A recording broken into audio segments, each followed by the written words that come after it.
What's up, y'all? It's your boy, your brother Brandon. And as you can see, this is my journey, 21 weeks sober from Mary J. Part 3. Part 1 and Part 2 should be linked somewhere, but let's continue. So, we've come to this point where now it's like, all right, the scary thing about letting this go is that I'm going to need to become someone different, and not just anyone, but a different version of myself that I have not met. For the past 10 years, I have used this substance to connect to myself, connect to my father, to connect to life more, to ignore certain traumas that I didn't want to deal with, certain people that I didn't want to deal with. But now it was time to let it go, because I've healed from some of these things and I'm ready to heal more, but I can't heal more if I continue. I can't ride the motorcycle if I'm still on purpose going back to these training wheels that I know I've outgrown. And so after so much of God being like, let it go, I try to let it go, don't let it go. When I have tried to let it go, alcohol arose because I still wanted dopamine, or SCX partners senselessly arose because dopamine, I didn't want to let the feeling of this thing go. And after I had came to such a consciousness with why I have outgrown it, here comes this year. Now, I had a whole 6-week plan, hell. Sorry, didn't need to call you a hoe. I had a whole 6-week plan, friend. Not 6 weeks, 6 steps. So my usage now, my tolerance was very high. And I pretty much was like, if I had an off day from work, I was smoking all throughout the day. If I'm not doing anything important, if I'm not driving a friend or family or anything, I'm smoking all throughout the day. Then it was pretty much like, okay, when I had work, I would smoke at night. And if I was on vacation, like if I didn't have nothing to do, baby, I was smoking. So I was like, all right, what's step 1? I said, okay, so we do it every day. So maybe and we've been doing it all throughout the day. So I said, okay, step 1 is going to smoke just at night. All right, cool. Step 2 was going to be smoking at night every other day. So 4 days off, 3 days on. Okay. Step 3 was smoking only on the weekends. Still continuing with this 4 days off, 3 days on, but now it's just not happening throughout the weekday. Step 4 was smoking only one time on the weekend. Step 5 was smoking at any like social function, or like, pretty much like when it's around, but not throughout the week, like only when it's around at a social function. What am I on, 5? I believe 6 was every blue moon. 7 was sober. So that was my plan, right? And I brought that to God, and I thought I heard God say, yeah, son, do it.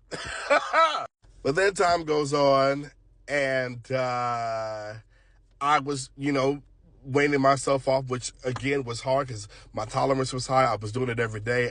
The eating, all of that was going crazy. And I didn't want to do cold turkey because I had heard that it wasn't recommended.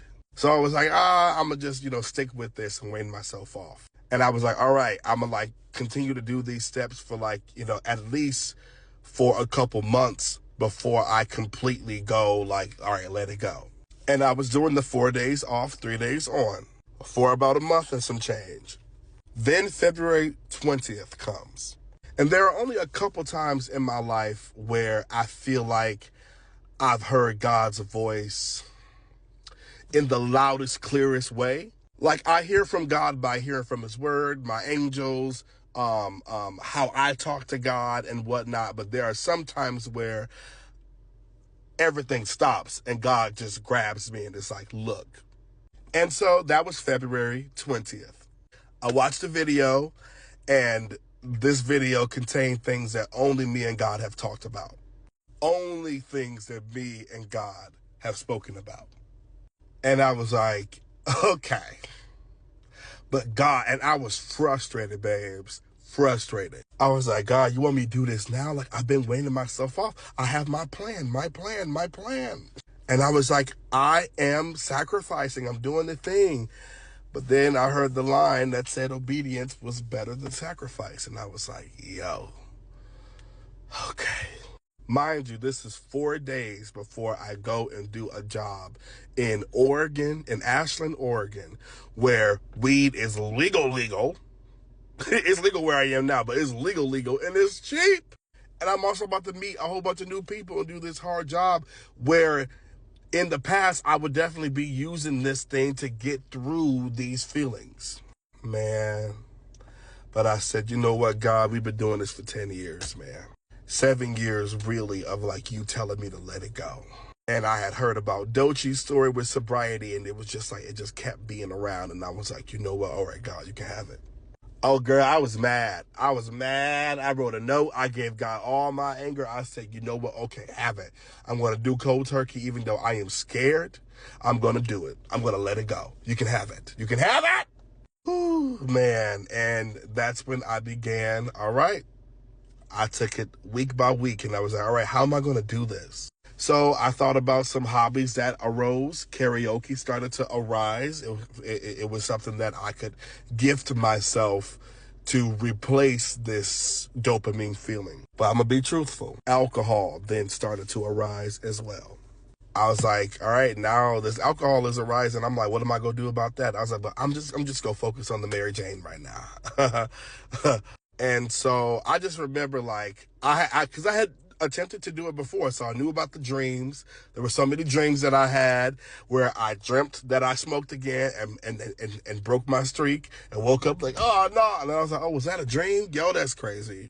I was around friends who were doing it and would offer it, but I would be like, no, I'm not demonizing it.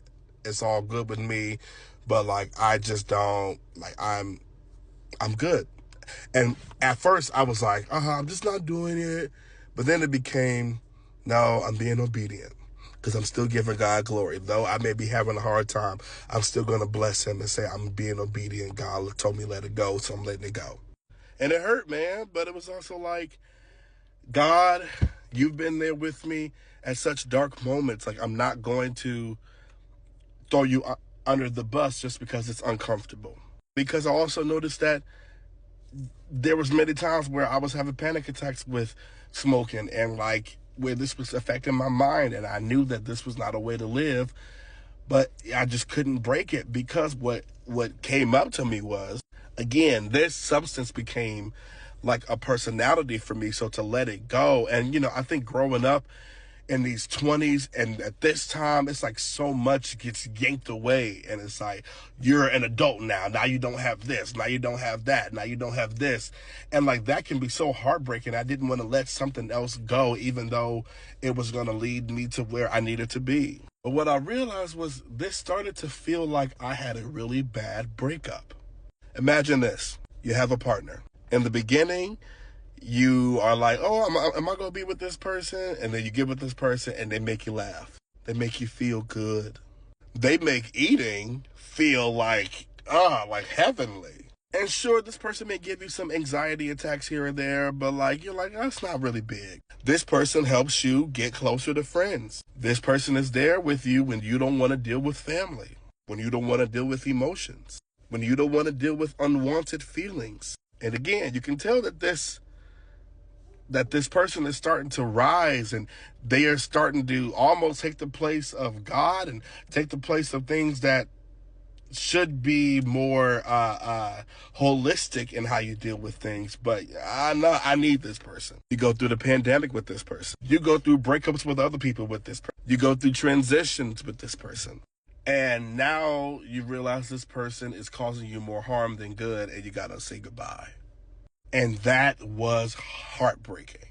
But it also was something that I knew that I needed to do. And that I shouldn't need this person in order to eat.